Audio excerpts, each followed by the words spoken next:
As of sunset last night, Ramadan has officially begun. About 2 billion people across the world celebrate this holiest month in the Islamic calendar, and it's a time filled with worship, reflection, charity, and a lot of family time. We're joined now by Lisa Killinger, Outreach Chair for the Quad Cities Muslim community. Lisa, thank you so much for being here with us. So delighted to see you again, Shelby.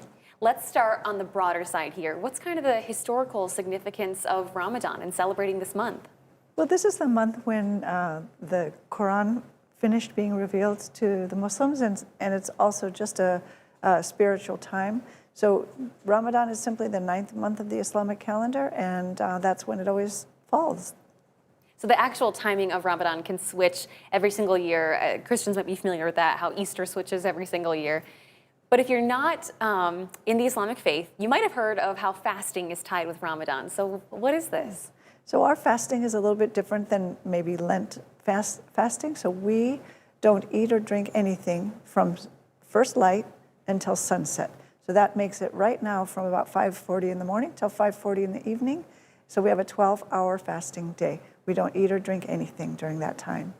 And it does lead to these really big celebratory dinners as soon as the sun goes down. What are some traditional Ramadan foods you might find? Well, we generally break our fast with a date, just a date or a few dates and some water, because we're very thirsty, and dates go into your system really quickly and give you that little boost of sugar and help you to get your energy back.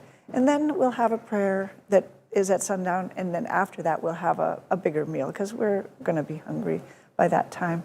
So simple foods, and we're recommended to not eat too much. And our stomachs are shrunken down, so they don't really allow us to eat too much. And so if you're doing Ramadan right, you should not be gaining weight.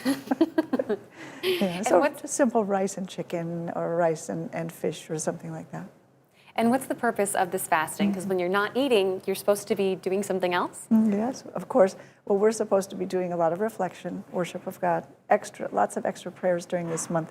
Every night we gather to read 1/30th of the Quran. So by the end of the month, we finish the entire Quran. So many Muslims show up every night at the mosque during this time and spend a couple hours reading that Quran.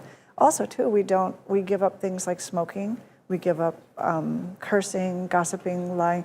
If we do those things, we should never do those things, but we should try to be careful to lead a really good life and even avoid anger during this month.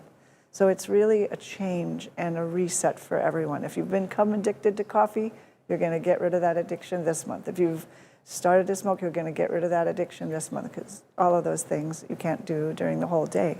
So people break bad habits in this month. Like we said, 2 billion people around the world celebrate Ramadan. How is it celebrated locally? Well, we have a really wonderful Muslim community, both in Bettendorf and also in Moline. And we get together for breaking fast, usually on the weekend nights. And so that's such a joyous time to see everybody. And that's aside from the prayers that we do every night. So we're doing, kind of low-key celebration and gathering together for food. It's wonderful to break fast with people, especially if, like me, you're single and you would be home breaking fast by yourself. So it's a great time for family to get together, but it's also a time for our bigger community to get together. And let's talk about that community. You mentioned part in Bettendorf, part in Moline. How have you seen our local Muslim community grow and change over the last few years? Oh my gosh. The Muslim faith is quite different than many other faiths in the Quad Cities that are struggling with their numbers. Our Muslim community has grown from about 23 Muslims in 1980 to probably more like 2,300 now. So a lot of growth, and you see it in the diversity of our community. We have Muslims from about 40 different countries in our community here. And what do you want people watching at home to know about our local community? Well, the local Muslim community is such a peaceful community, and also very, very humble, and also very, very charitable. This is a month where we give a lot in charity, and that charity must, around the world, equal trillions of dollars are given to the poor and needy, because this time when we're not eating, we recognize what it is like to be hungry, and that gives us much more empathy and good reason to share whatever blessings we have with those who are in need. Lisa, before I let you go, if someone wants to say Happy Ramadan, what's the right way to say that?